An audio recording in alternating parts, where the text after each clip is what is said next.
For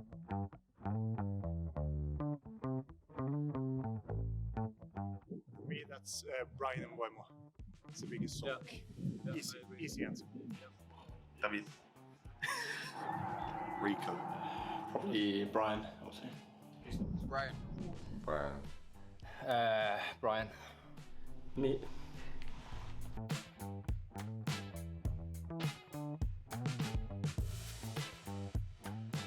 Oh, here we go.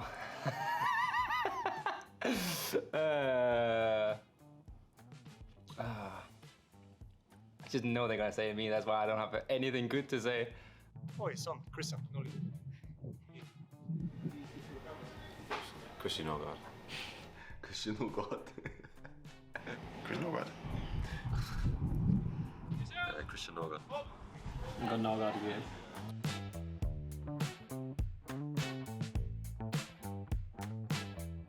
I don't know, me.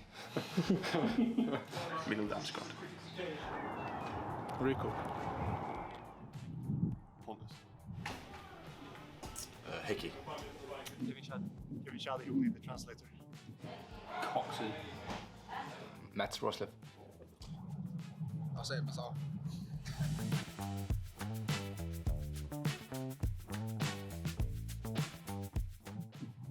I'm gonna go for Scottish Aaron Hickey. Yeah.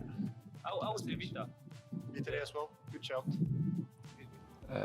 Pontus. Ben. Boring speech. Shedden. Viggo Henry. Hickey.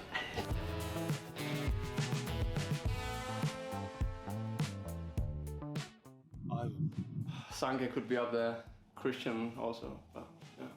Pontus. Pontus. Saman.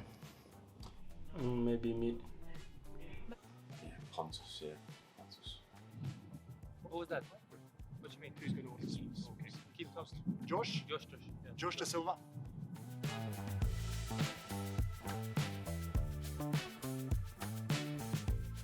Vitaly. Vitaly, you know, you got like big pasta like this. I'm up there, I think, yeah.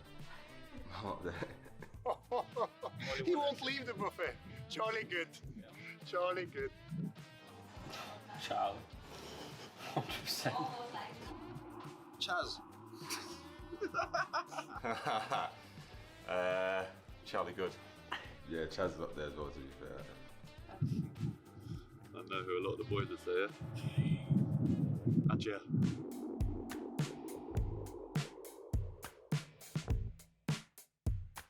There's a couple of ones. Rico. Is one guess Rico.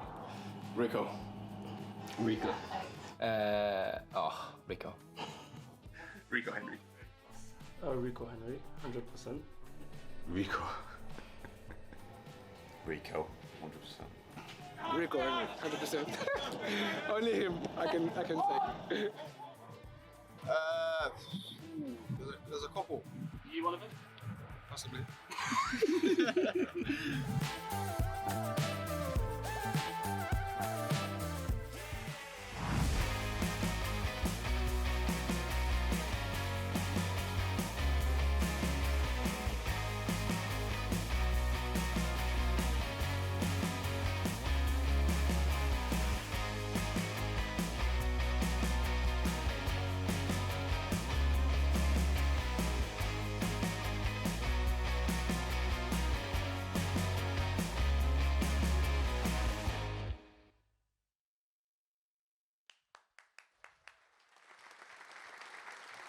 Welcome to the Brentford Player of the Year Awards. Please welcome your hosts of the evening, Stu Wakeford and Natalie Sawyer. Here they come. Have we checked on Rico? Is he in? Has he made it? Rico made it. Is he on time? Left the buffet yet? I think he's all right. Good evening, hello and welcome to our 2022-23 Player of the Year show. Coming to you live from our hosts Sky. A warm welcome to everyone here and also to the thousands of you watching from all over the world. Back for round two and the dreaded second show syndrome. So let's see how that goes, shall we? No, tonight is all about celebrating another memorable Premier League season Highlights such as earning a guaranteed top 10 finish and topping the West London Mini League. we had our first England international since 1939. A club record 6 players at a World Cup. The season was a gift that kept on giving. Just like Woody with his chocolates to you, Thomas, wherever you are. Don't know what he was giving in there. No, there's popcorn tonight, no chocolate, we've got popcorn here. Woody loving it as always, as we all have done this season. Our very own Peter Gillam was also awarded a British Empire Medal. For service. Oh, I was going to say, should we give a round of applause I think we for that? should, yeah. That's a huge honour. We all know, well, it was obviously for his services to dad dancing at the G-Tech, as we all know. He loves a wiggle, doesn't he, our Peter? Give us a bit now, Pete, come on. But it wasn't for that. We know it wasn't for that, because in all seriousness, it was for services to football.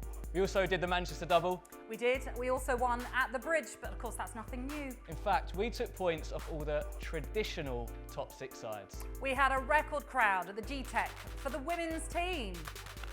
But we also, of course, we saw the B team lift the first Premier League Cup and the first ever Robert Rowan Invitational. Plus, we had some amazing goals. More on that later. Because tonight we've got 6 awards culminating in the big one, the Supporters Player of the Year. We'll be chatting to players throughout the show. We'll hear from all the award winners, and later on, we'll be bidding a farewell to our skipper too.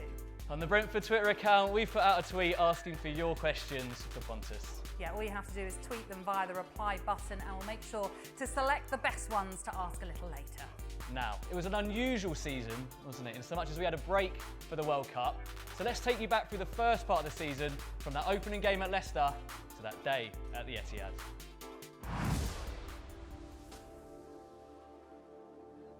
Premier League season 22-23. Let's go. Opening day, Leicester away. Box office stuff with the home side leading by 2. Ivan off the mark. Come back on. Enter Josh. De Silva. Oh, it's magnificent. And from 2-0 down. Comeback complete. Friends reunited as the Red Devils came to town. De Silva, De Gea, the lead for Brentford. Matty impressing, and it's 2 after 20. Ex-Blue Me makes it 3. Before Brian breaks. Here comes Ryan Mbamo! 4! B's buzzing with 4. Party time in TWA. Derby day, and a trip down the Thames ends with a sinking feeling. KLP and the CUP takes us through to round 3.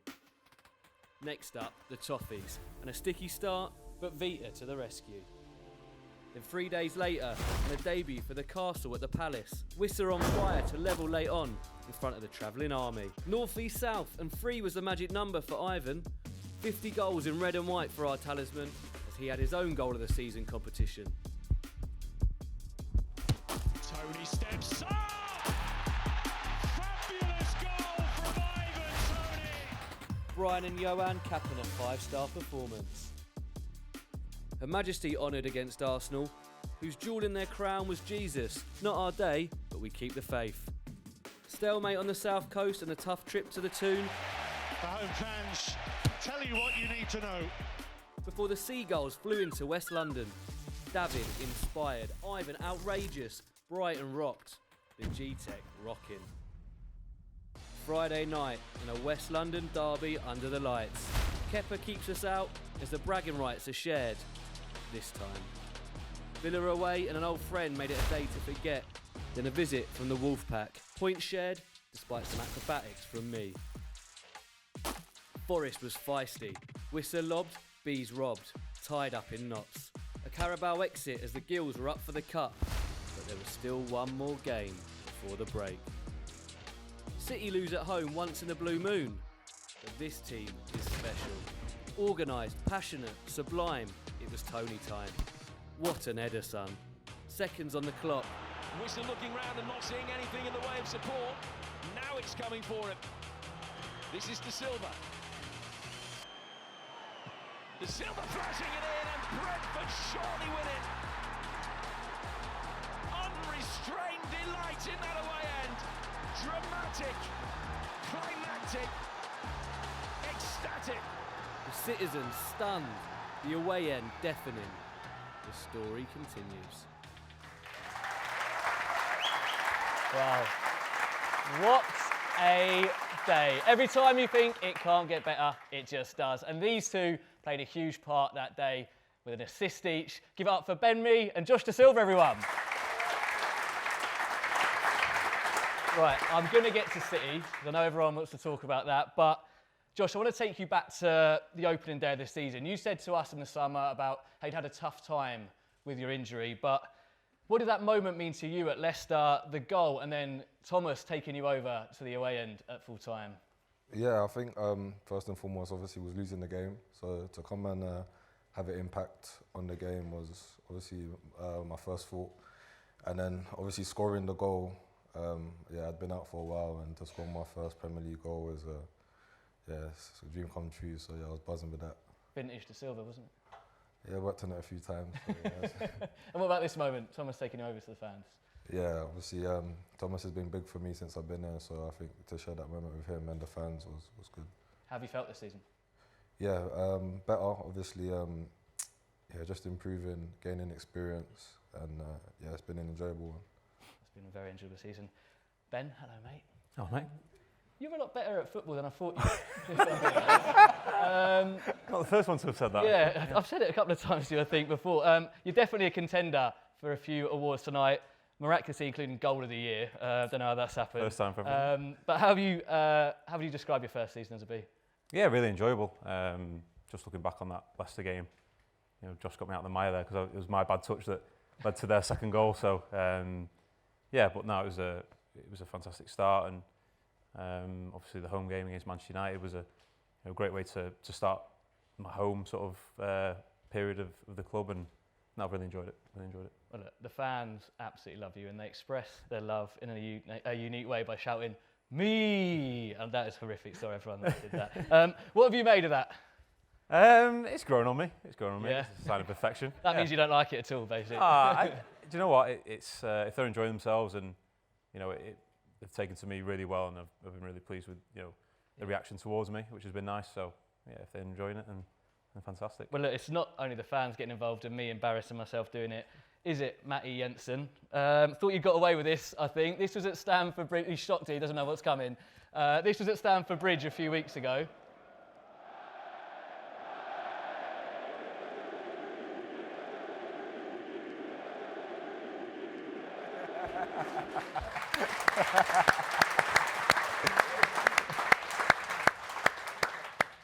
Happy with that? Does everyone do that, or is it just that one, Matt? They've started doing it more and more. Yeah, everyone's going to start doing it. Right, we've waited long enough. City away. We're going to go straight to the winner.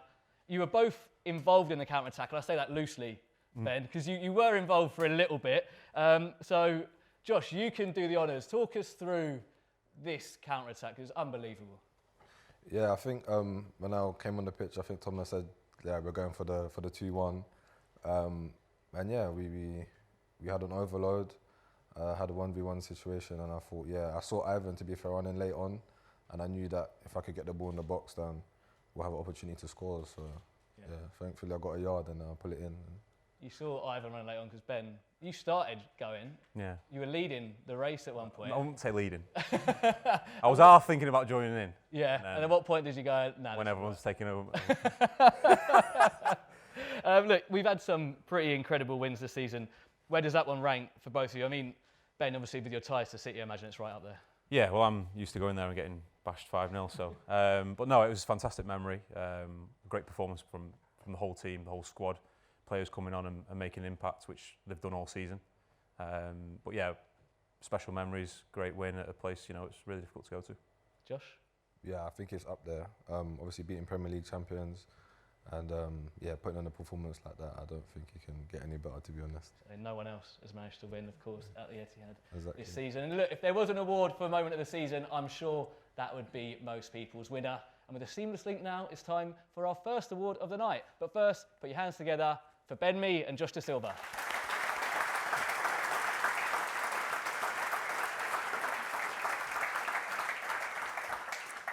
Now, as we mentioned earlier, it was another historic season for the women's team as they played their first ever game at the G-Tech Stadium in front of a record crowd of over 5,000. It was a day to remember for everyone involved. The team won 4-2 against Watford in November as both women's sides reached cup finals, with the first team narrowly missing out on promotion as they took the fight to the final game of the season, missing out in the end by 4 points. Please welcome to the stage the Brentford women's manager, Carly Osborne.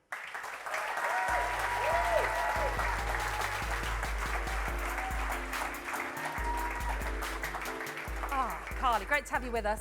And another superb season for both women's teams. Yeah, it was brilliant. They done really well. Obviously, the first team took it all the way to the end, and obviously we nearly kind of won the league. And the B team have been tremendous this year, and we've had a few B team players that have come up and joined the first team as well, which is amazing. As we've said, nearly got over the line with promotion. It wasn't to be, but you have to be incredibly proud of what they so nearly achieved. Yeah, super proud of the group. They've been challenged all the way through. We've had our ups and downs, and we've had a few battles. I'm sure some of the girls are still probably mad at me, but they've been an unbelievable group. They really are a wonderful group of people, wonderful players. And yeah, we've got to go and do it next year now. Make sure we get the job done. Well, I was going to ask then, how? What's the key to getting over the line? I think is much of the same, really. To be fair, I think we need to be a bit more ruthless at times. Maybe a little bit more kind of. A little bit more belief in ourselves as a group and as individuals. But we're not far away, as we proved. And we just need to make sure that we go into the season with 100% confidence and 100% belief that we can go and win the league. And more days at the G-Tech, hopefully, as well. Just how special was that?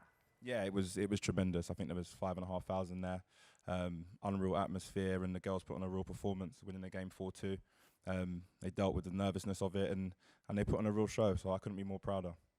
Okay, Carly, it is time for us to reveal our first winners of the evening. The Brentford women's first team and also B team players of the season are selected by the coaching team. So Carly, please, will you reveal the winners for us?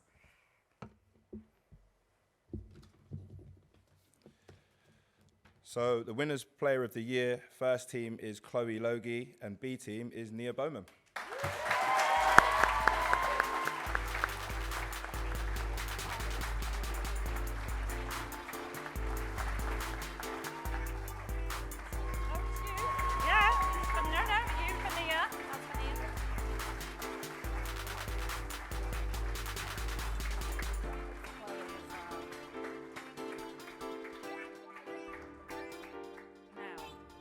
Hopefully you can hold this as well. Is that all right? Carly, we might need you though, just in case to hold trophies. But let me come to you first, Nia. Congratulations, Women B Team Player of the season. In what is your debut season as well? Tell us all about it. It was really nervous. I was really nervous at first, but I think that I did really well. My debut, yeah. If people aren't aware, where do you play in the team? What do we know? What should we know about you? I'm a right back and I'm number 15. There you go, incredible. So I read that you used to play football in your Ugg boots. Is this right? At school? Yes. Okay, all right. So you've come a long way since those days. Yeah. How are you going to go from those days to being in the B team to now getting into the first team? I think I'm just going to progress as a player and do my best, yeah. That's all we can ask.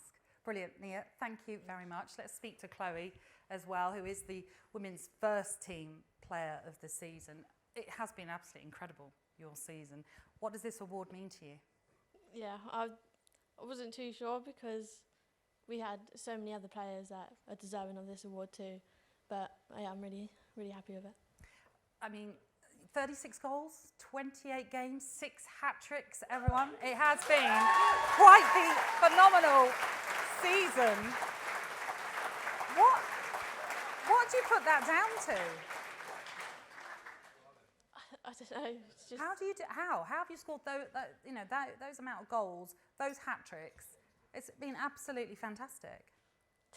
I don't know what happened, but yeah, the team's giving me the ball and you just put it in the back of the net. Somehow it goes in. But the question is, can you do it again next season? What more can we expect from you? Hopefully the same, yeah, and more. I was going to say, and more, I reckon. Chloe, thank you very much. Nia as well. They are your winners this evening. Chloe Logie and Nia Bowman. Thanks also to the women's manager, Carly Osborne.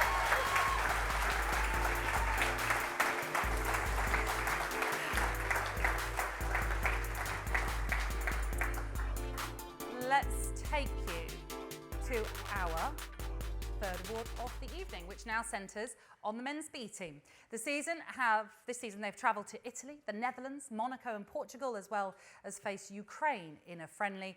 The highlight of this season, winning yet another trophy. Hugely proud of you all. Magnificent achievement, and you thoroughly deserve it for everything you gave us from the moment of pre-season through the course of the season. And this was a big, big night for you, and you've delivered. Talking about the medal, got any plans for it? What are you going to do with it? Well, it goes right next to the Brentford B Team Player of the Year, so...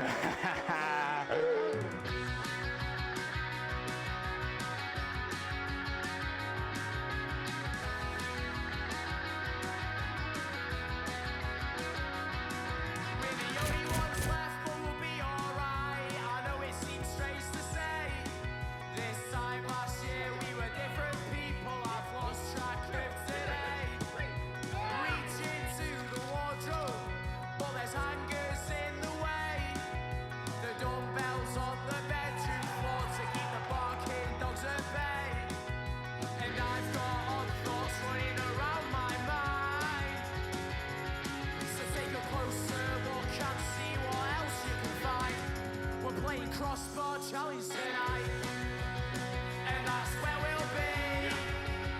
They say she's not much of a walker, but she looks alright to me. We're playing crossbar challenge tonight, requires perfect execution. So gather round folks, buckle up and watch the revolution unfold.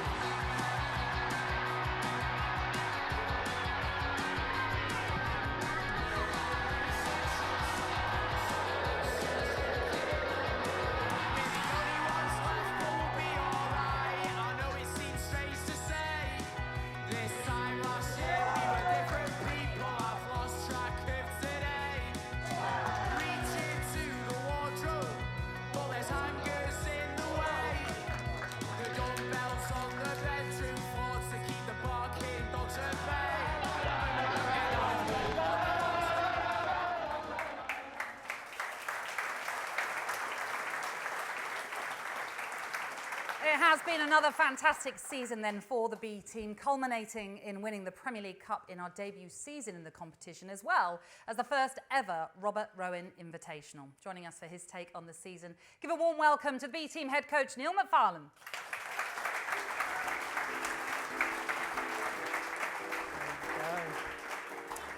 As I was saying, another great year for you and the team. Let's start with that night, can we, at the G-Tech? How special a night was that to win the Premier League Cup? I think it's a culmination of 3 years' work with this particular group. It's a really special group. They're an unbelievable group of young men. They are relentless in their daily work on the training ground. And I think to get the rewards that night in beating Blackburn and winning the Premier League Cup and coming through 10 unbelievably hard fixtures and intense schedule, couldn't be more proud of them. Well, I was going to say, people aren't quite aware of the Premier League Cup format. It's a bit similar to that of the Champions League with a group stage and then a knockout phase. So in terms of development for players, how valuable is a competition like that? Hugely. You know, we obviously have an amazing fixture programme. Probably this year has been the best fixture programme in my time at the club. It's really tested the boys to their absolute limits. And I think that's hugely helped us within the Premier League Cup. You know, we came up against the Aston Villas, Arsenals, Fulhams, Blackburns, etc. And the games are hugely intense. And these are clubs that have obviously worked through their academies over the years and developed really good young players themselves. But listen, I really trust this group. This group could go up against MD and give them a really good game. And in the end, we've performed really well, which is really important. We've seen the players progress, and to win the trophy at the end of it is magnificent for them. Job done this season and winning a trophy like the Premier League Cup. A few players I know are missing from tonight because there is a small matter of an under-20 World Cup that's taking place in Argentina. How pleasing is it for you and everyone involved actually in the B team that players are getting this international recognition? Like anything, individually, we just want to see players keep progressing and getting better and better. And obviously for Daniel and for Matthew Cox, they were involved in winning the Euros with England as well, and now they go into the Under-20 World Cup, and hopefully they will do well. We feel they're in a good place, like all the group are, to go on and for them do well during the summer, and for this particular group in front of us tonight to go on and obviously have a good career themselves. And we mentioned that, of course, the B team did take on Ukraine in March. They lost 2-0 in that game, but I imagine it was a game that was kind of mixed with emotions, really, considering what was going on in Ukraine right now. In terms of experience and valuable learning experience from playing international players, what could they take away from that? Well, I go back to the level of fixtures that we've produced this year for the team has been incredible. And that was a very poignant occasion, you know, and for obviously Yehor, who's obviously joined us this season as well. I think it was great for him personally to be in and around that particular fixture, and it was another one of those fixtures that really pushed on the group to new levels that have obviously seen us obviously go on and have a really successful season. And I know we mentioned that the night of the Premier League Cup win, I should say, at the G-Tech, but of course just last Friday we saw the G-Tech buzzing for the Robert Rowan Invitational. That was against the Manchester City EDS. How special was it for you and everyone to be involved in a game of such importance to celebrate the life and legacy of Robert? Yeah, hugely important. You know, so I wasn't at the club when Rob was here. Everybody speaks so highly of him, and he put the building blocks in place for many aspects of the B team that we obviously currently look to adhere to the standards that he would obviously have liked. And for Suzanne and for all his family, I think it was a terrific occasion. And then if you touch on the experience that it gives these young players, it was memorable, you know, and I think it was a fitting end to an unbelievable season. And like I said, for all the players and for all the staff, it's been really, really enjoyable, and I can't thank both the staff and the players enough. Well, it has been a wonderful season. Neil, thank you very much. It is time for us to announce the winner of the Brentford B Team Player of the Year, and to help us do that, welcome from club partner Pension B, Jasper Martins.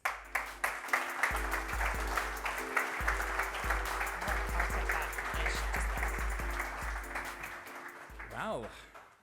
As always, we're super to support Brentford on their journey. But the B Team Player of the Year is Alex Gilbert.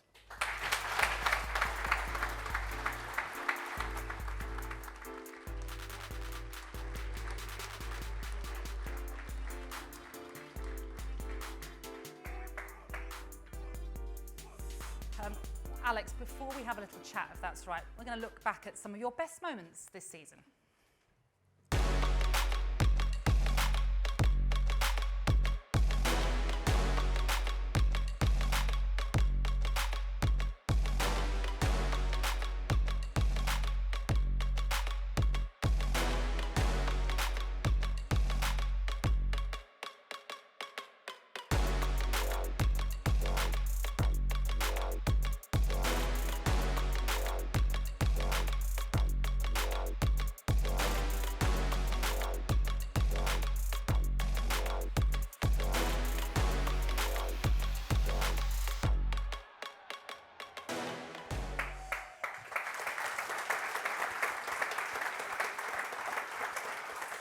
Some special moments there, Alex. First of all, this award, what does that mean to you?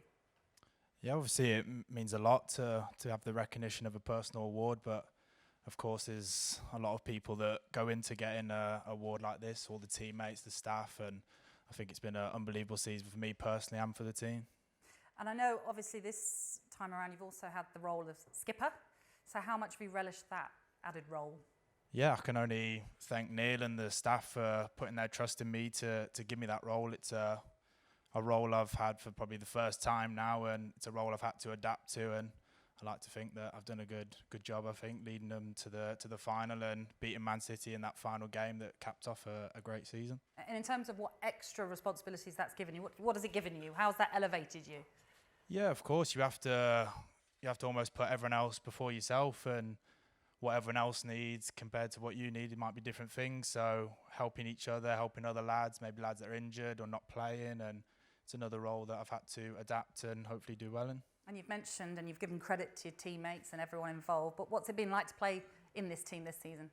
Oh yeah, this team's been unbelievable this season. They've got so many good players. I mean, this award could have gone to many other people as well. So, but no, it's been unbelievable, and the opportunities that we've had can only give thanks to the club that all the lads have had the exposure to play in such big games and against the best players around the country. And you mentioned lifting the Premier League Cup. How special a night was that for you and everyone involved?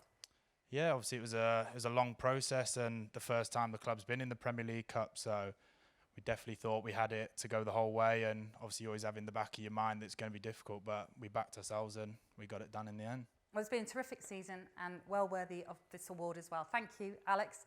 Congratulations to you. Thank you also to Neil and also to Jasper Martin from Pension B.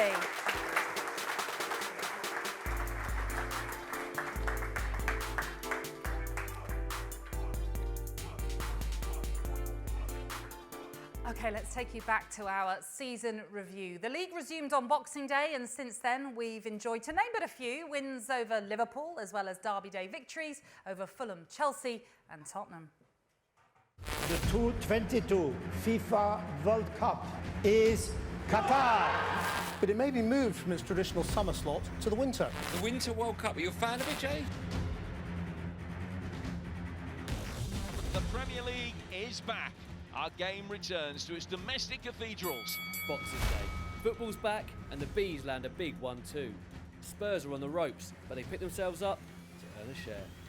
East meets West, and De Silva at the Olympic Stadium took gold and all 3 points. New year, no need for resolutions, just solutions. Ivan out, Wisser in. In by Jensen. Wisser! It's a goal! 2023 starting with a win. Cara leading the Scouse party. No Wembley this year, the league now the focus, and next it was the Cherries. Ivan picked his spot and Matty sealed the deal. Job done. A draw at Leeds sees us unbeaten in 8, and it was 9 against the Saints thanks to the Holy Trinity of Ben, Brian and Matthias. Woo! Arsenal were gunning for the title, but we had plenty in our armoury. Marksman Ivan bags and the run goes on to 10. Vita earned a vital point at home to Palace before a 2-week break until Derby Day. Good things come to those who wait, and the G-Tech was charged. Ethan early, Ivan clinical from the spot once more. Sharda like lightning, Brentford frightening, West London red, unbeaten in 12. It was misery on the Mersey, but we were back to winning ways as the Saints were slayed at soggy St Mary's. Then a game of two halves as we dealt with a fox problem in our back garden. Brighton were caught on the hop, Skip with the jump, heading us in front. It was end-to-end stuff, but breathtaking turned to heartbreaking late on. April started tricky, but form was temporary and class is permanent. Another 3 at the bridge as Chelsea are singing the blues. Brilliant Brian in off the right, capping a special night. Forest were fighting for survival. Danilo struck and it looked like it was 3 points for the Garibaldi, but the Bees would take the biscuit. This team never gives up. 20 up for Ivan, and deep into injury time, oh my Josh, the Bees have done it. Defeat at Anfield before the Irons were hammered. Brian struck first before Wisser glanced, and the West Stand danced. Then a final away day, and spurred on once more by super support, those two were at it again. And Buemo at the double, then Shandon pinched it, Johan clinched it. Premier League season 22-23, West London is red.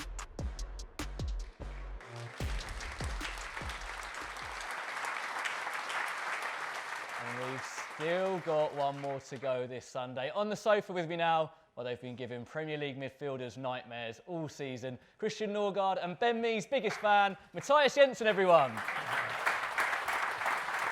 Matty, did you realise you were doing that at Stamford Bridge and there might be a camera on you?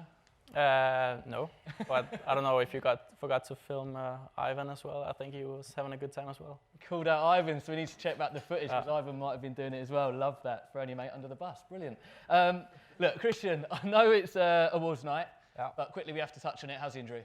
It's going very good. Yeah, I should be fully fit for the pre-season, so all good. That's what we want to hear. Good news. Look, the two of you are obviously very close off the pitch, and you complement each other very well on the pitch. Matty, what do you like about playing alongside Christian? Yeah, a lot. I mean, he's, I think, one of the best sixes in the league. So, you know, you always have that, or you always have him in the back, and you can think a bit more forward because you know he will always recover the ball and win the tackle. So, yeah, amazing. You know, I'm now going to have to make you return the favour, Christian. Yeah, I think, you know, when Eriksen left us, I think a lot of us wondered if anyone could really fill his spot in the team, and I think just Matty has stepped up to the occasion. He's been brilliant this season. By far, I think his best personal season when it comes to numbers, but also starting every single game so far. And it's just, yeah, his offensive creativity. He's always an option when you have the ball. And I think he's added on his pressing game and defensive game as well. You see the goal against United is all him stealing the ball. There's a lot more detail than what you said about It was. Christian. It was. Look, Matty, to be fair though, you have been phenomenal this season. The showboat's been coming out. Some of the assists and the passing have just been absolutely outrageous. But like Christian said, numbers-wise, you've been performing better than ever in a Brentford shirt. What do you put that down to? Yeah, that's a good question. I think, you know, last season for me was a bit up and down. I played quite a few games, but I never really got into the rhythm. So it was the main thing for me to get a good preseason and, you know, feel strong. And Thomas and the staff put a lot of trust in me. So just try to give back by not only like adding assists and goals to my game, but also, you know, better performing in general. Definitely. And look, Christian, at the start of the season, that phrase, second season syndrome, was thrown around a lot by the media. How did you, though, find playing in the Premier League, having had a season under your belt already? I sort of liked it, actually. It gave us a little bit of experience because coming into the first season of the Premier League, we didn't have a lot of Premier League experience. So I actually felt more comfortable going into the second one than the first one. So yeah, the second season syndrome was not for us, apparently. Exactly. And look, Thomas confirmed last week in his press conference that with Pontus leaving in the summer, you'll be our club captain next season. Congratulations. I think that deserves a round of applause as well. Look, the skipper's there at the moment. Huge shoes to fill, but what an amazing honour, mate. Yeah, I think probably the biggest honour you can get. I've been fortunate enough to wear the armband already, or unfortunately, depending on who you ask. But to wear it already in a long spell of games and just to lead the guys out is just amazing, really, and looking forward to do it on a more permanent basis next year. Amazing. Look, Matthias, you've had such an amazing season, as we've mentioned. Have you got a personal standout moment? Because obviously you scored in that win against our rivals Fulham at the G-Tech and, of course, against Manchester United in that win. What do you mean, personally? Or yeah, have you got a personal? I think the first goal you score in the Premier League is always pretty special. So also for me, because I didn't, I wasn't good enough to do it last season, so it took me a bit of time to get going. But yeah, that was definitely special. Also the win, obviously. Yeah, of course. Look, it's goal of the season next. Who do you think's taking it home? Goal of the season. Huh? Goal of the season. Who's taking it home? I think Ivan will be a good guess. Maybe. He's scored the most, I guess. Yeah, But goal of the season. Do you know what? One in there. Yeah, but actually I like the goal where Matt makes the assist for Wissa, Forest away. I think that's a textbook goal of how we want to play, and just the finish from Wissa is ice cold. Well, let's find out, shall we? Over to you, Nat. Indeed. Well, what a season it has been then, with so many highs, making it one to remember. So it is time for us to give out the goal of the season, and we have seen some cracking goals, but who is your pick for the best of the best? Before we remind you of the shortlist, please welcome up to the stage club legend, ambassador, and Mr. Brentford himself, Peter Gillam, BEM.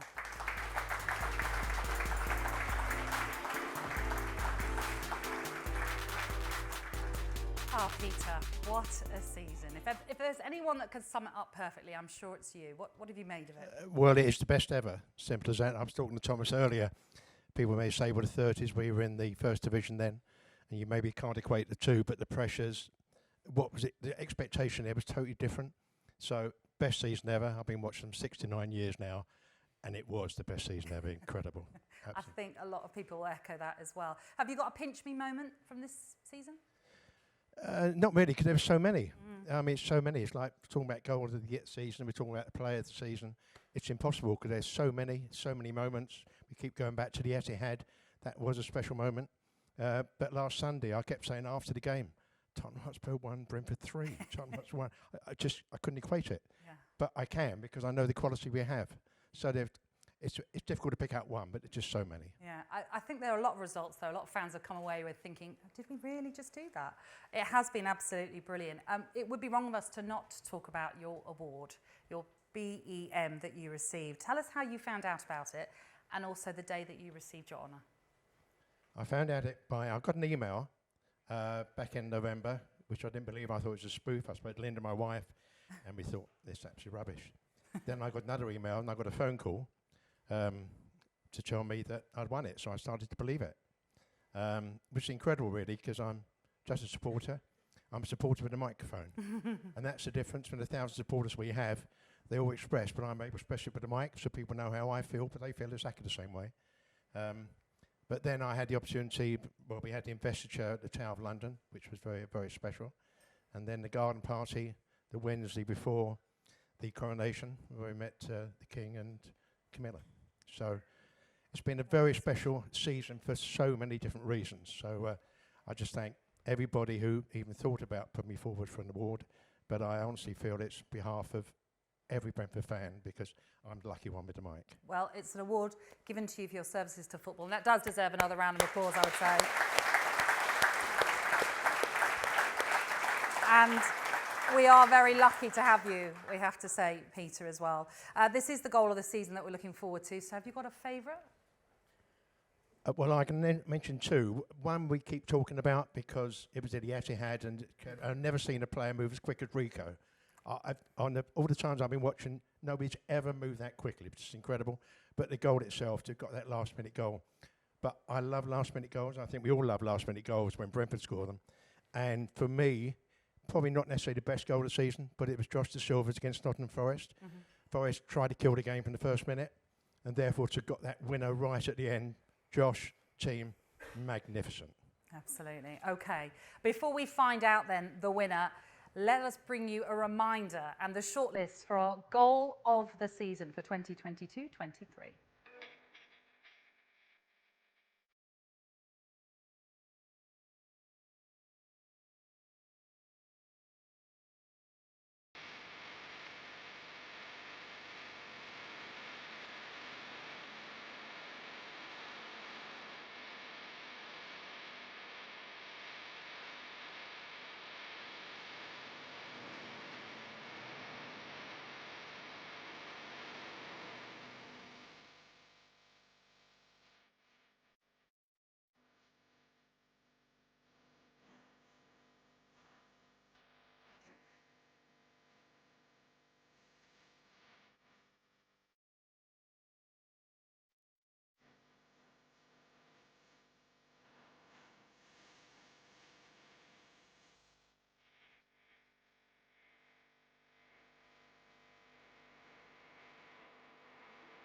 So, oh, I was going to say that was the shortlist, but Peter, please go ahead.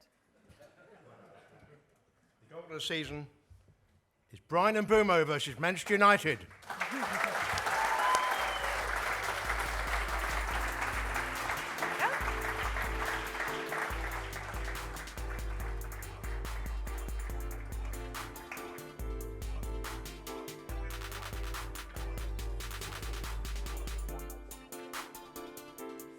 Brian, we're going to have a chat in just a moment. Before that, though, let's just remind ourselves why this is our goal of the season. What a well-calculated tackle from Jensen, and what a ball for Tony, who's joined by Mbomo. Here comes Brian Mbomo! 4!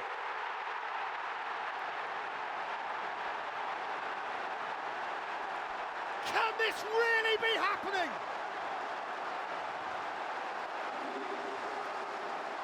Blink it back! Wow, just wow! Brian, it is a super goal. It's a super team goal as well, which is so lovely about it. Just how special is that goal for you? Yeah, for me it's a very special goal. Obviously against a big side of the Premier League.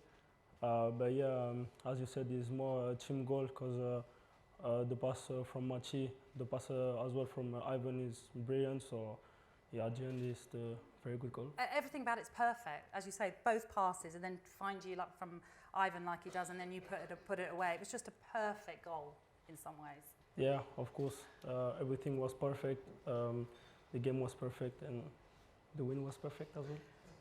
And as we heard there, it made it 4-0 just before half-time. What was the dressing room like at half-time? In the dressing room, it was like, I remember I was talking with Wissa, was like, what's going on here? So it was a bit surprised, and yeah, we knew we did something big, and we needed to keep going on the second half and just secure the win. So you weren't already celebrating. It wasn't a case of job done. It was more a case of you all thinking, how are we 4-0 up already against Manchester United? Yeah, of course, you can never like release in this kind of game because obviously it's Manchester United, and they can like suddenly score one goal, maybe two. So of course we have in our mind. So if we can score one more, we do it. But we have to be aware as well. And just in terms of that result, it will live long in the memory for Brentford fans. Will it be a career highlight for you, beating Manchester United 4-0? Yeah, of course. It's a dream come true to play in the Premier League, and obviously beat Manchester United. It's something great. Okay, if you just stay there for just a moment. But let's say thank you to Peter once again for helping us out on that one. Congratulations to you as well, Brian. But we've seen the story of this season, and that's what the team are like on the pitch. But what are they like off it? Brian, you feature a lot in this. Let's go. Have it any kind of game. That was mad.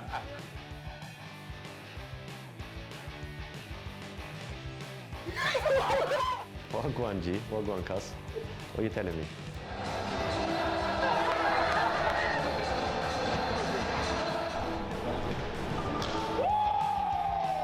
That's bang average. Good one is fun. Hey, Michael.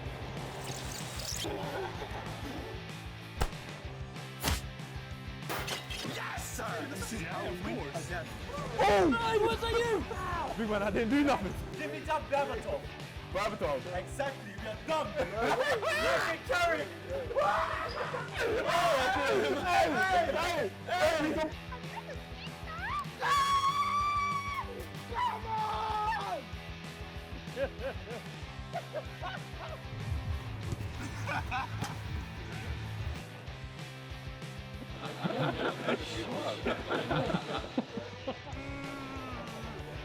What the biker? Thomas Frank, Army Barmy Army. That's actually quite fun.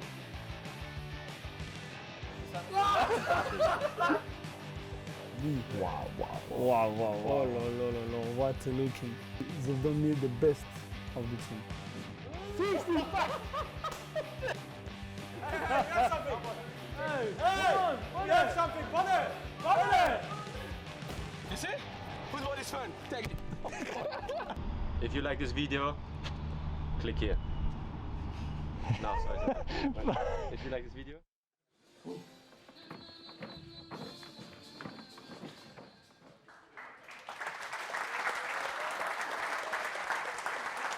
I'm not going to lie, I was pretty nervous when Pontus walked out there in that prank. I thought I was going to lose my job, not for the first time, so thanks for that, Pontus, mate. I'm joined now on the sofa by a man who was in that video a lot, Brian Mbeumo and Zanka, everyone. Zanka, Brian just picked up goal of the season. What are we saying? Worthy winner? Yeah, I think so. That's not convincing whatsoever. That's not who do you No, think? I would have picked Ivan's Yeah. chip. Not to take anything against Brian, because I think when you take that game and all it meant, it's amazing. But that chip, outrageous. The nutmeg, everything, the composure, I really like that one. But still deserve it, mate. I think you still deserve it. Thank you very much. Come on, mate, help him out. Right, we've just seen the funnies video. What's it like being part of this dressing room, Zanka? It seems very together and a lot of fun. I think I keep saying to the guys that this is what I'm gonna miss the most when I'm stopped playing football at some time, and often I stand there thinking, what the hell is going on? Because these lot are screaming, shouting, having fun, but it's amazing to be a part of, and we're a lot of young men still that just like to have fun. Yeah, exactly. Yeah. You too. Thanks, mate. Brian, apart from yourself, who's making everyone laugh in the changing room? Who? Yeah. I think it's me. Just you, okay. No, but yeah, we are a few players who are very, very funny in the team. I can mention Salman Godos, Rico Henry, but he doesn't do it in purpose. It's very livid. And no, yeah, we have a fantastic group. Yeah, everybody bring the joy every day. Even like sometimes we're in a maybe sad moment, but yeah, we can't even think about this, because when we come to the training ground, everybody is smiling, and yeah. You left Whisper out on purpose because he beat you at that game. Yeah, I know you have there, mate. You mentioned him there. Saman is, of course, moving on in the summer, saying goodbye to him after 3 great years. I know you're really close to him, Brian. How much are you going to miss him? Yeah, of course, I'm going to miss him a lot, because I know he was playing in France as well, so he learned a little bit of French. So every time he sees me, he's "Ça va, frère?" That's the only thing he knows. And no, yeah, of course, we build a very good relationship in and outside the pitch, and yeah, I'm gonna miss him a lot. And moving it back onto the pitch, you're of course part of the Cameroon squad that went to the World Cup. Unbelievable achievement, mate. How was that experience? Yeah, of course, it was a great experience. A dream come true as well to play a World Cup. So yeah. There is not too much words to describe this, but yeah, it was big. Zanka, recently we saw that you signed a new contract here at the club. What made you want to extend your time with the Bees? Oh, mostly Brian, obviously, but no, I think just the group of players. Obviously, staff isn't bad as well, but being around this group of players, getting to play, the way we play, the feeling we have at home. Just being able to get result after result, that's, yeah, you kind of get struck by it and you just want more and more. So obviously, it's been amazing. Last year was a little bit more difficult for me. This year I played a little bit more. Been playing some of the games where you look back at it and you think, we actually did that, and we did it comfortably. We did it deservedly, and that, yeah, it means a lot as a football player to be able to do that. So I had the chance to say yes to 2 more years, and yeah, I didn't have to think that much of it. Amazing, amazing, lovely words. And not a lot of fans get to see you guys off the pitch.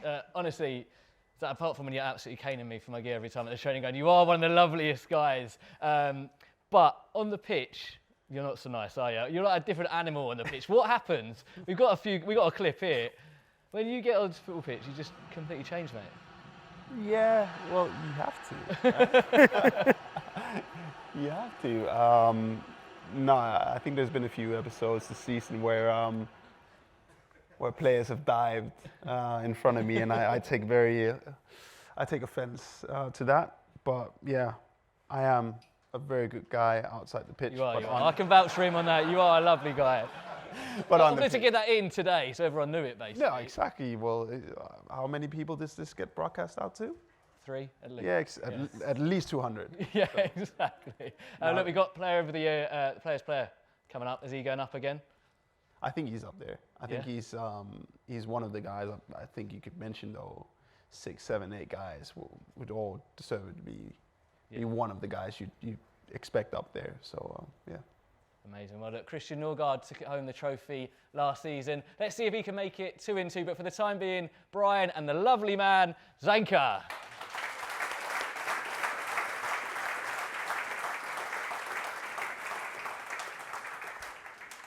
So we are down to the final 2 awards, and right now, as you've been hearing, we're focusing on the Players' Player of the Year award. Recent results mean that we will finish in the top 10 of the Premier League, quite remarkable for just our 2nd season back in the top flight. With some incredible results, who will the players have picked out as their standout performer, their Mr. Reliable, their MVP? Joining us now to reveal and present the award, a man who knows what it's like to wear the red and white of the Bees, Club Ambassador Marcus Gale.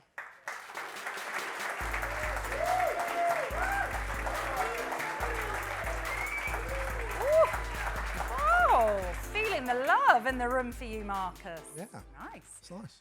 Before you reveal the winner, we have to obviously have a couple of words on this season. At the end of last season, we'd have talked about how are we going to kick on. Well, we've certainly done that this time around. Yeah, you know, for a team that's new to the Premier League and you're always labelled with that 2nd season syndrome, I think that's just outside noise. I think the noise on the inside in the camp is full of confidence. There's unique ways of trying to win matches, clever ways of winning matches, and I think that's what the group of players that we have today. They've proven that all season. Yeah, has there been a standout moment for you? There'd be probably a couple. Manchester United at home. I think that really set the tone of, we're creating new normals, winning against the top 6, and then obviously the game at the Etihad in November. So those would be my 2. And if you were having to pick the Players' Player of the Year, what are you looking out for when you're making your choice? I'll be looking at someone that you can turn to for inspiration, someone that can lead as well, and they make a big impact on the team and the crowd as well. So that's what I'll be looking for. Obviously, their performances have to be attuned to that as well. Okay, well, Marcus, here it is. Here is the gold envelope. Let me take that off for you, if you wouldn't mind revealing the winner for us. Here we go. So, the Players' Player of the Year, Ivan Toney.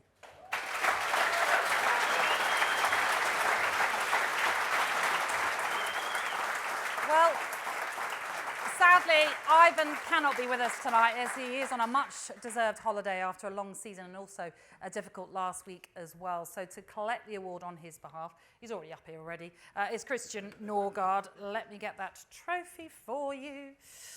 This is it. There you go. And Christian, we'll have a chat with you in just a moment, if that's okay. But let's have a look back at some of Ivan's highlights this season. It's extraordinary. How easy he makes that look, how difficult it really is in execution.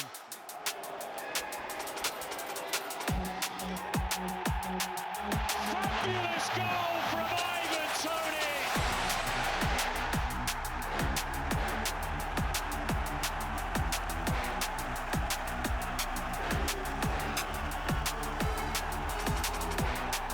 It's Ivan Toney who gets there first. And so often, he does just that for Brentford.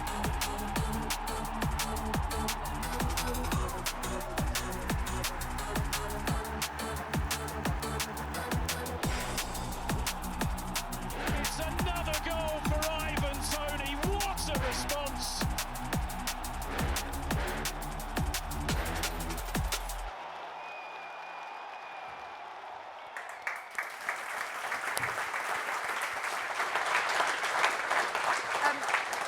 Of course, Christian, it has been an incredible season for Ivan. A worthy winner? Was he your choice? He was my choice, and definitely a worthy winner. I knew Alex Gilbert spoke about a field of tough players. There was some other players that could have won the trophy as well.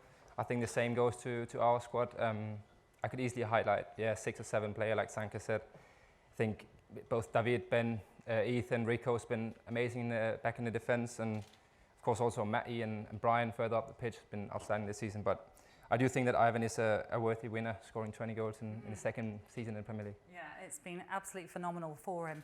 We learnt of his 8th-month ban just last week, meaning he can't resume playing until January.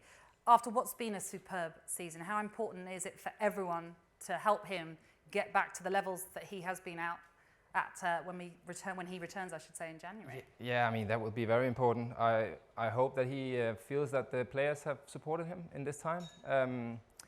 He doesn't look like one when he comes into the training ground that has the thing hanging over his head. He's been extremely composed in all of this and has managed to perform on a very high level. But of course, we as teammates and also as staff has a big responsibility of getting him up there after this long ban. And I know you've spoken a little bit already about the season, but how proud of you of what you and your teammates have achieved? No, I'm extremely proud. I'm extremely proud that we've taken the next step from last season, and hopefully, you know, a miracle will happen on Sunday and we might play in Europe next year. But I mean, even if we don't, then this season will definitely go down for the best season in Brentford history, I think. I've sort of been asking everyone about their proudest moment. Is there one for you? I was not a part of it, but looking on the TV, I think when you beat Tottenham away, that was that last final big opponent that we haven't beaten in our time here in the Premier League. I saw that from outside and felt very, very proud of the team. I thought that was an amazing way to cap off that big results. So the big question is then, how can we repeat what we've achieved this season next season? I mean, we just had a meeting with Chris Haslam, so it starts with the off-season, I guess, by doing your program, coming fit back to the pre-season, and we've got a different pre-season ahead of us, going to the States, which I look forward to. And yeah, hopefully just, you know, keep developing, keep progressing, and hopefully we can do even better next year. Well, it's great to hear that your injury's healing well. Christian Norgard, everyone, thank you very much. Thank you. Get that trophy safely to Ivan, I will. if you could. Now, when the day comes that we build a statue outside the G-Set, my next guests are surely in the mix. Thomas Frank and the skipper, Pontus Janssen, everyone. I know you're both very humble, but like the idea of a statue at the G-Tech? No? Pontus was like, absolutely not. Thomas, still one game to go, but how great is it to be able to sit here and look back at the season we've had? Yeah, it's amazing. Really, yeah, getting goosebumps when I see all the videos. Looking back at the season, I think there've been some remarkable moments in many ways. And we know we talk about the 5 wins or the top 6 clubs. It's incredible. A lot of hard work. The boys put a lot of hard work into it. They say it like the videos of them off the pitch, because it's a very special group, fantastic group, Danny. Very special group. A top 10 finish in our second season Premier League, top of the West London table as well. You also hit 100 wins as head coach recently. What does that mean to you? Of course, it means something, but I think it shows that this is a very good club, very stable club with fantastic people on the top in Matthew, Phil and Lee. Very, very good staff and fantastic group of players. You know, we can only do it together. We've spoken about that win at the Etihad a lot. No mean feat. No one else has done it apart from us. So a lot of people's standout moment. But I want to know, what's your standout moment as a head coach? Because is it a game like that, or is it something a bit more tactical, or something that maybe I'm not thinking of? No, I think it have to be that game. We've been speaking a lot about it. Also with the coaches, we had a good night out Saturday, and speaking through the season, and I clearly remember that we wanted to go there and want to beat them. And I said before the game that I hope Holland is playing, because we want to beat City with all their best players, and that happened. So that was of course a remarkable moment. We know that was crazy, and I remember before the game as well, we talked about, okay, double up, triple up on Holland. So it was incredible performance. What's been key in pushing on this season? Say again? What's been key to pushing on this season, would you say?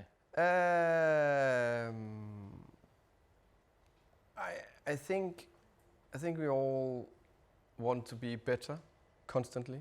I think the players want to be better, the staff want to be better. I think it's a group of players that constantly want to improve. And next, this season, everyone talked about that second season syndrome. Just look back on the last season, very good performances, very good culture, very good players. Why should we be able to do better again? Of course, hugely respect the league. It's relentless. One snap and then things can happen to you. But yeah, in many ways, a fantastic season. One last push on Saturday. That will be very nice. This weekend. Sunday. Sunday. Pontus, look, I know it might not have been the season you'd have hoped for with regards to minutes on the pitch, but you've still very much been a part of the success this year. How do you look back on it?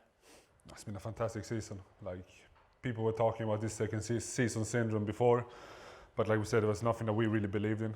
We just took it like same mantra that we said before, like game by game, and tried to end as high as possible. And yeah, it's as simple as that. It sounds simple, but good mentality to have.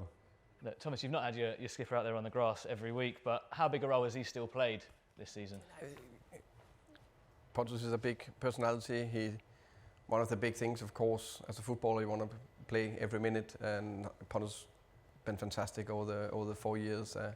Haven't played as much as he hoped for because of some injuries, but the effect outside was big in the first 3 years. Also, try to create culture, try to help the players, try to get everything linked together. Very, very interested in that, and he kept doing that, and I think it's a big part of it. Right, little warning for everyone. MCU Pontus, it could get a little bit emotional now because we have got to talk about the fact that this is, of course, your last season at the club, moving to Malmo in the summer. Let's go back, though, to the summer that you joined, and in a window where a lot of players who would go on to play key roles in our success arrived. Did you realise the significance of that window back then? No, not at all. Obviously, like when I talked to Rasmus Ankersen back then and Phil and Matthew, I was like keen on please like keep the key players. Like Neil Maupay is a good example. I was telling them to like please keep him, don't sell him. Then 2 days later they sold him. So it was not a good start. But they always listen to us. But yeah, I think we were sitting in the dressing room a couple of weeks ago, and then I was just looking around me, and almost all of them signings that we did that summer, like Ethan, David, Brian, me, Matti, Christian, we were sitting there thinking like all of those players, they're like experienced Premier League players now, like top players in Premier League. But yeah, to be honest, back then I had no clue who they were. I had no idea who any of them were. Excellent. So that threw me a bit. Thomas, remarkably, like Pontus says, a lot of that group and others that we added in the Championship still make up a lot of our lineups in the Premier League. Did you always know that that was a group that was ready for the Premier League? Big believe in it. I think that summer Ethan came in, Pontus came in, David came in. I think that was a big part of make us very, very solid at the back. We were a fantastic team going forward. Struggled a little bit to defend the other way. So suddenly, boom, very solid. Christian in front, Matty coming in, Brian as well. I hope I don't forget anyone that window. I think that was the key thing. And all those players are key players in the second season in the Premier League. That's amazing. I clearly remember when, of course, I spoke to Pontus a few times, and spoke to Phil and to Matthew and Ras and all that. So I remember when the news were breaking, because some of them knew you, okay? So I think we were in Austria, and suddenly the players heard it, and Justice Silva just said, Peter, we're going to the Premier League. That was response that we're signing a top player from another club, because we never done that in Brentford before, and we knew we had good players. So I think that was a fantastic example of, okay, now we maybe can take next step. You kind of covered it a little bit there. Did you have an opinion on Pontus before he arrived? Because I'll be honest, I did, and it's not the one I have on you now. It's a negative. So, yeah, no, it's not negative. I'm a bit scared now. But we've got a while to go here. But you were very passionate at your other club, weren't you? Did you have an opinion on Pontus before he arrived? No, not particularly, because I didn't know Pontus that well personally. I remember actually Klaus and I, we looked at him in Brøndby from Malmö back then. Now I know that because you're a little bit boring, but anyway, but we looked at that back then. So of course I knew of Pontus and followed him. And at Pontus, we did a farewell video recently that's coming out this week. Thomas came up in that naturally. Returning the favour about Thomas, kind of talk to me about what it's been like working with him for these last 4 years. I mean, I remember it also quite well. My first call with Thomas, I was in my parents' garden, laying in the grass, looking up in the sky, talking with him for 2 hours, I think. And it was a very good start, very good chat, and I found out directly that like we could do something good together. And then obviously it was up to the clubs and Leeds and Brentford to find a solution of the deal, and they did quite quick. And yeah, since that it's been like only positive memories, positive pictures in my head, and it's been 4 fantastic years. It's been amazing. And I don't think too many head coaches put as much trust and value in their players and ask them for their input as much as you clearly do with Pontus. What makes this relationship so special, Thomas? I think it's the, of course, if you spend time together and you get to know each other, I think that's always make a relationship grow. And then I think the journey we've been on, ups and downs, of clearly the first year with the playoff final. Remember the dressing room after the Barnsley game? That was quite emotional. Let's put it that way. That's a story for another time. And there was also the other time after the Swansea game where you were standing in the ice bath because you were fuming about yourself. But anyway, no. And now there's been so many fantastic stories, so many talks on the training pitch, off the pitch, and when you spend time 4 years together. It means something because yes, Pontus is an experienced footballer and experienced leader, but he's a young man in many ways. I remember when I was just above 30, I thought I can do everything. Now I'm getting closer to 50, and the experience you have is crazy. You hopefully you play many years, and then really think about that going into football. It is very difficult with emotions, you know that. But no, special, of course. If you went into football, would you look to be a head coach like Thomas? Yeah, let's. So here's the answer. No, I don't know. I would love to stay in football, of course, but yeah, you never know. And now I just want to come back and play football again. Well, look, we're hopefully going to have. Well, we are going to have an opportunity to say thank you to you on Sunday after the game. I'm looking forward to you coming out at full time. Pontus, unfortunately, you've got to stay here with me for a little bit, but Thomas, you can go. Thank you for your time, Thomas Frank, everyone. Thank you.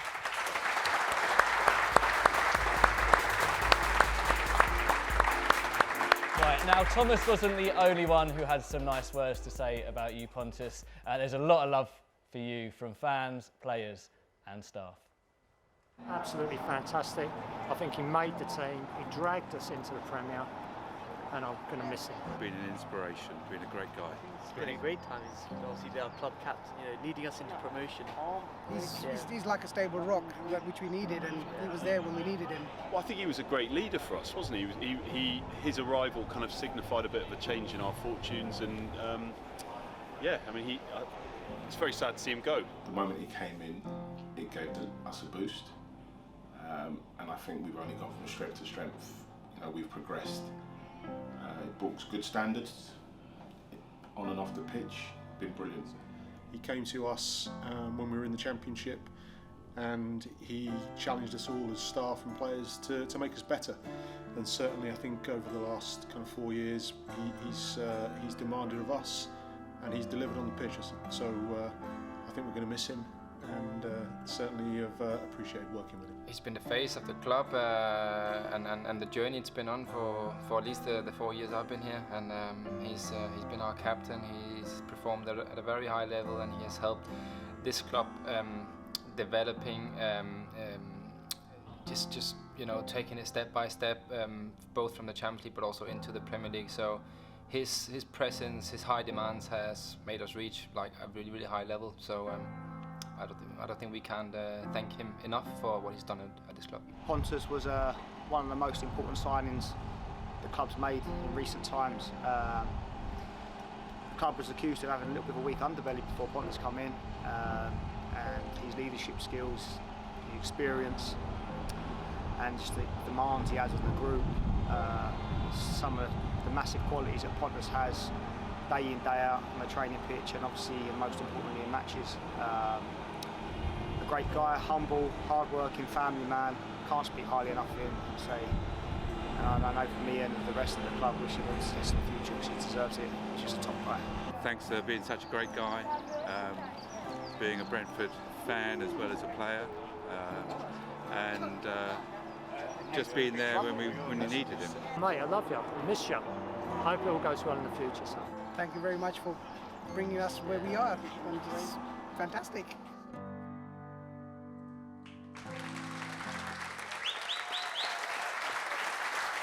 Mate, how does it feel watching that back?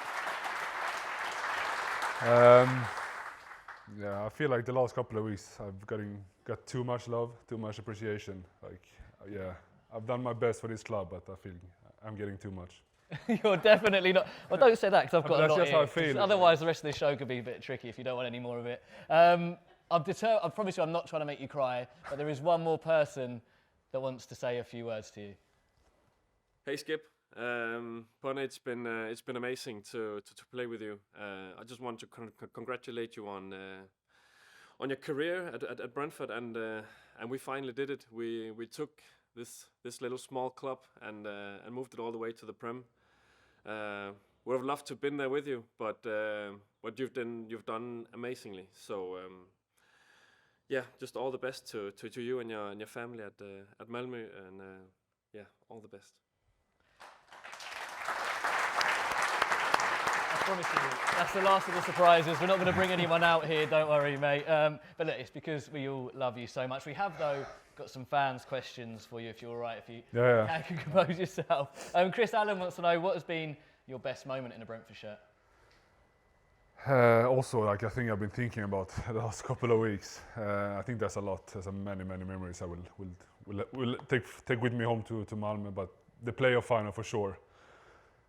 Mostly because of what happened the year before when we lost the final, and I also came from a semi-final loss the year before that with Leeds, and I felt like that day, if I didn't do it that day, I would probably like retire and move home, and yeah, probably we wouldn't be here.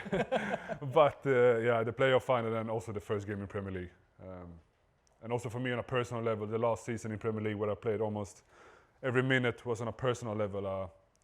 A highlight for me, but the playoff final and the first game in the Premier League with Brentford was amazing. The ones. Kieran here says, the hardest game you've played for Brentford? Yeah, I would also say Fulham in the playoff final. Yeah. It was, playing in an empty Wembley with that. I think we had 12 games in 5 weeks, and then summarize everything of that in 90 minutes in an empty Wembley, and the way we lost it, like it was very hard. It felt like in the overtime, it was like we and Brentford were talking a little bit to some of their players. We felt like we were waiting for penalties, and then it felt like a little bit of like a 50-50. And then yeah, they scored that crazy goal in the overtime, and then after that, I have absolutely no memories. I can't remember anything. Jake Graham wants to know, if you could go back in time, what advice would you give yourself? Myself? No, it's tough. I think I've grown a lot during those 4 years at Brentford. I think I haven't played for Brentford those 4 years. I've lived for Brentford. I've putting everything into it. It's been my passion, and I would love to do that maybe earlier in my career. At Leeds, it felt a little bit I was there for my own sake. I was there on a personal journey. Where here has been like, I've done everything for this club to be as successful as possible. And like, it's also easy because I became captain after 10 days, and I would like. It's easy for me then, as a captain, to like push other players forward to get like the spotlights and the headlines. But yeah, to be maybe more like thinking about the team in an earlier stage of my career would be better.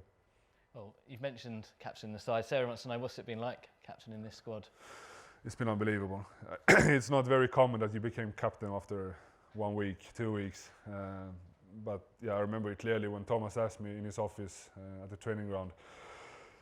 And my first thought was that I have to go to Henrik, which I thought he's going to be the captain. So I was more like checking with him, like, "Are you okay if I become the captain?" He was from second one, like, "Of course, you're the one, and you're the one that have to lead us." And then, since that day, it feels like every player, every staff member, feels like everyone at the club has just bought into it and supported me to be the best version of myself. And I can't thank them enough.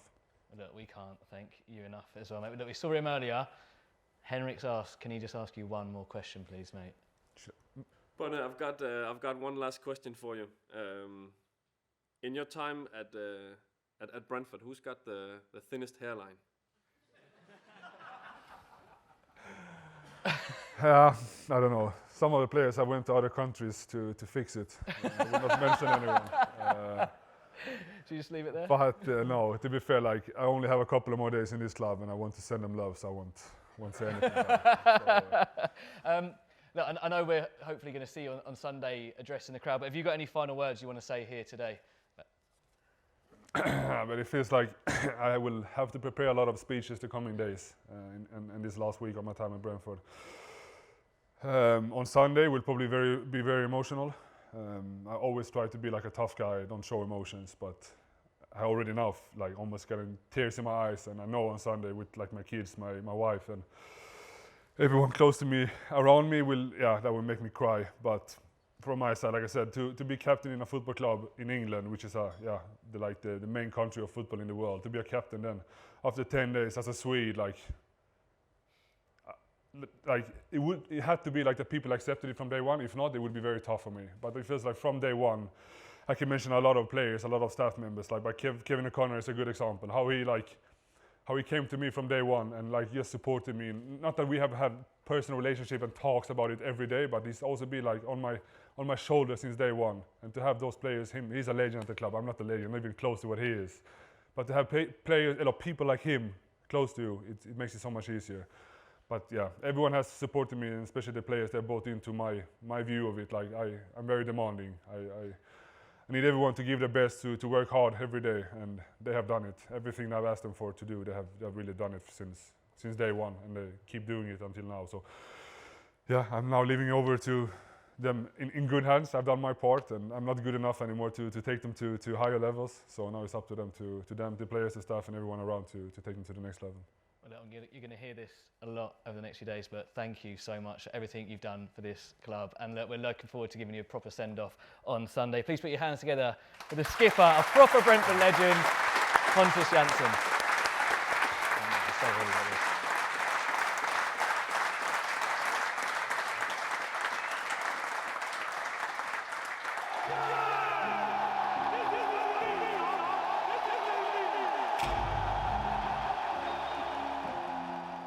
Everything was on stake for me before this game. I get a little bit emotional when I'm thinking back about it. But a big day, probably one of the biggest days in my life. When the final whistle went, it was just crazy. For me, that maybe was my last chance. That was how I saw it. This night against Arsenal, the first day was like, are we good enough for Premier League? And I, as an individual, good enough for Premier League? All those question marks comes, and then for me personal, but also us as a team, we showed, okay, we are ready for this league. I felt personal, okay, I'm ready for this league. I'm good enough.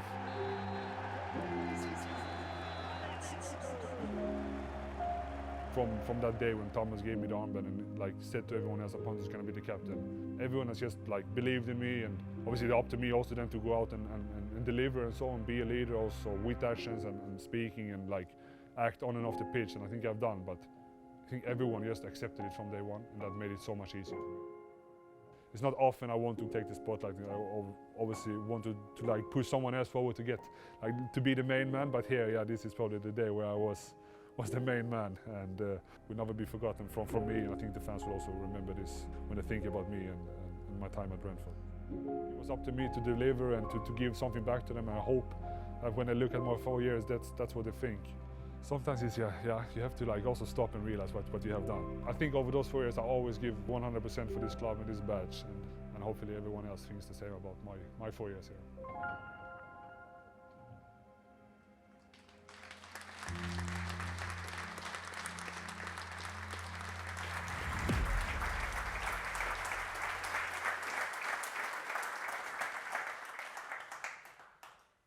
Yeah, that does give you goose pimples, doesn't it? And as we said, remember, do stay in your seats at the end of the game against City for our farewell.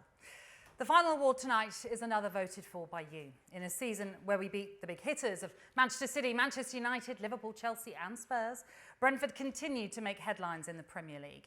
In a moment, we will crown our supporters Player of the Year. But first, let's hear from our chairman, Cliff Crown.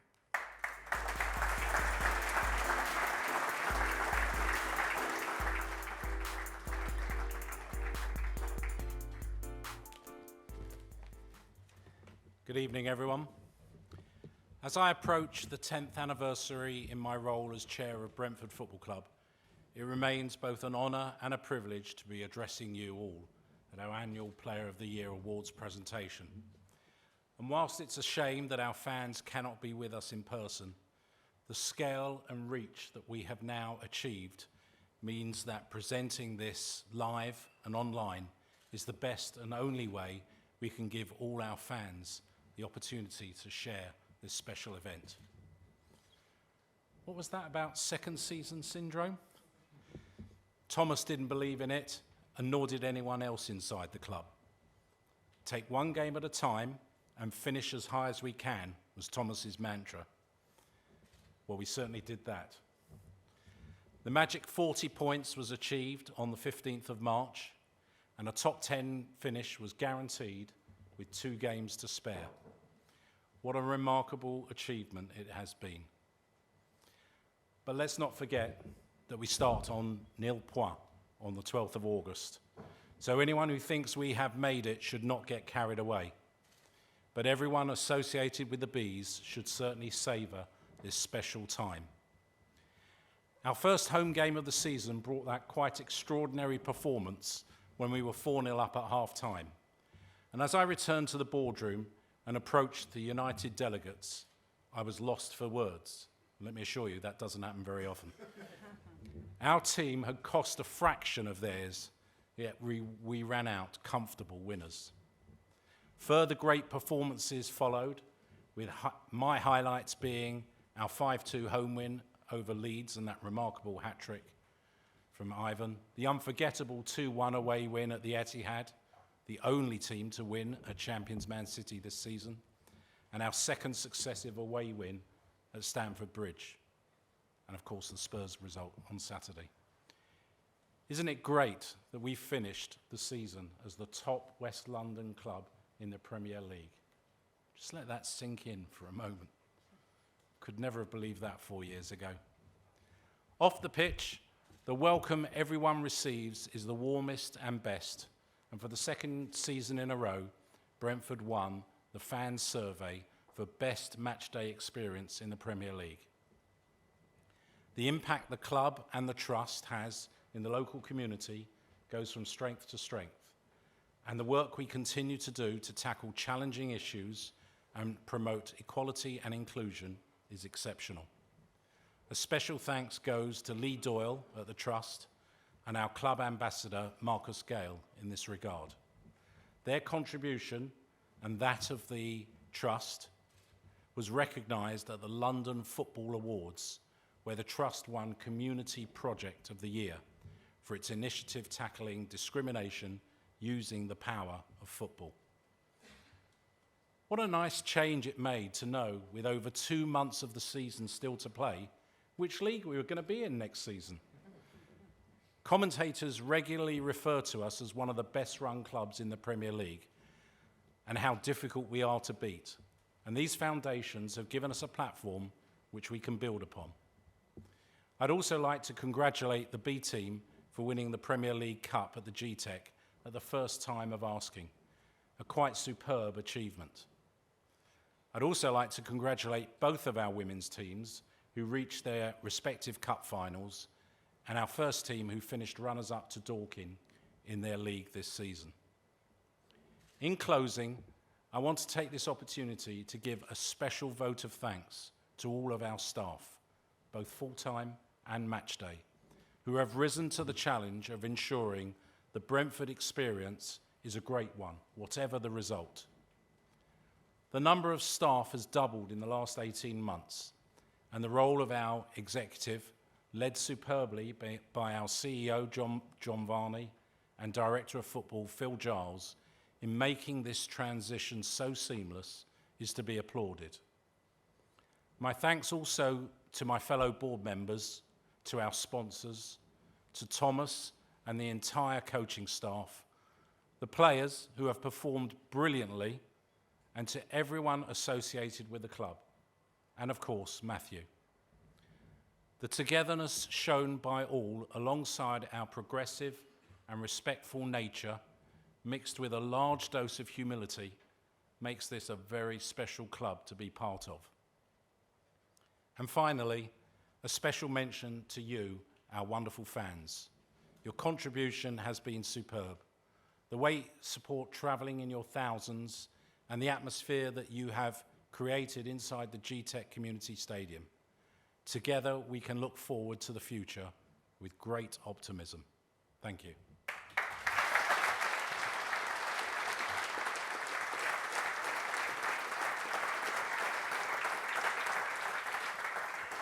Fifth crown, everyone. Let's take you back then to our final award of the night, the Supporters Player of the Year.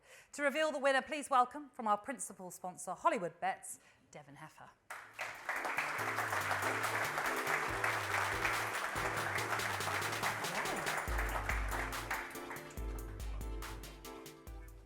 It's an honour to be here tonight, not only as a sponsor, but as a fan, and fans all the way from South Africa. So to announce tonight your Supporters Player of the Year, and I think I need the whole crowd to come here with me, Ben Mee.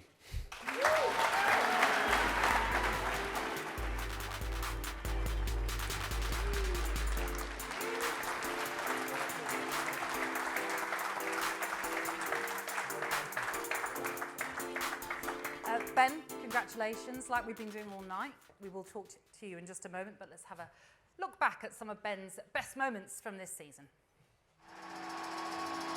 It's Ben Mee. Brentford are in dreamland.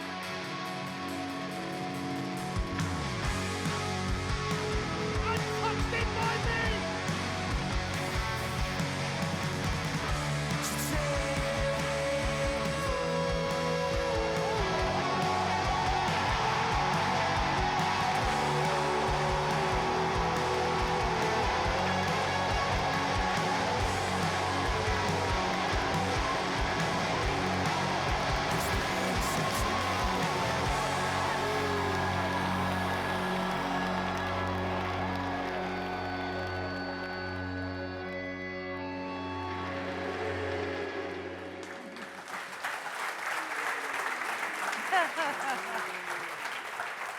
Were you expecting this? I was expecting Ivan to win it, to be honest with you. 20 goals in the Premier League is some achievement, and any number of lads could have won it. Such a strong season for so many players.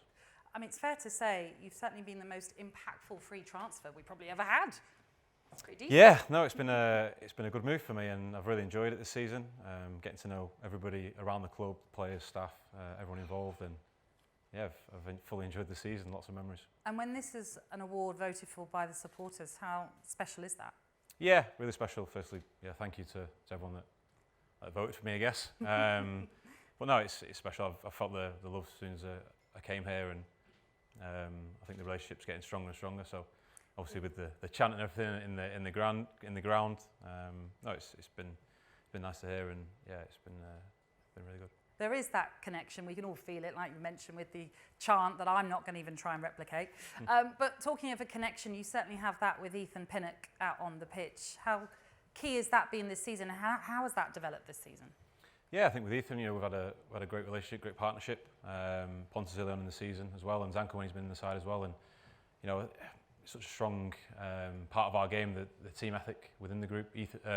Rico beside me as well, and obviously David behind me, and then the boys in front. It works so well as a team, and anyone coming in and out the side has always come in and done fantastically well, coming off the bench, making impacts, scoring goals and affecting the game.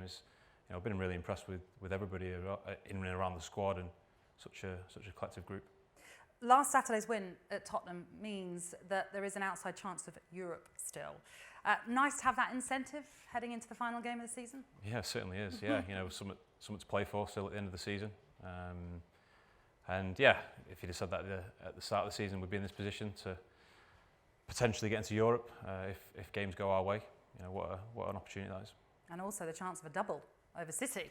Not many can say they've done that. That'd be nice as well. A double over the champions, and obviously a club that I used to be at as a kid as well. It makes it even more special. I was going to ask you about that with your roots at City.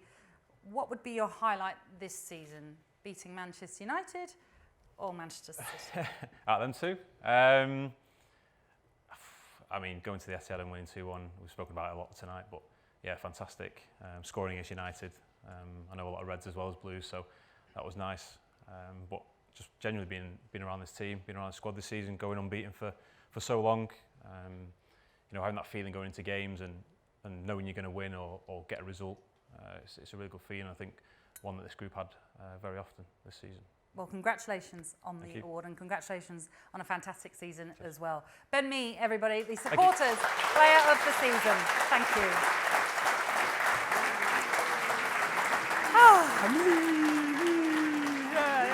Well started early. Oh, very I didn't good. bring you on, So I was kind of doing the me with the wusu. I don't know what I was doing there, Hey, if but it anyway. works, it works. Ah, dear. So, second season syndrome. What second season syndrome, eh? Indeed, it was a season that just got better and better and could still get better. I thought you were going to sing Hey Jude then, to be honest. I could have tried. Right, top 10 finish and more memories to last a lifetime. Thank you to Sky and to each and every one of you here and also to all of you tuning in tonight. Everyone plays their part, and without you, it would not be as special. June the 15th, the fixtures are out for our third Premier League season. Ooh. Yes. Before that, hopefully though, see some of you stateside if I get the nod. That would be nice. If I can always come along. But first, we've got one more game to go on Sunday, where after full time, as we've been saying, we'll be saying a final fond farewell to the skipper. This is what it means.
I came here with my family. I invested everything I had to do everything for this club. That was just like how I felt, okay, this is what it means. It means everything for me. The only thing I'm thinking about my 4 years here is positive. And hopefully everyone else thinks the same about my 4 years here.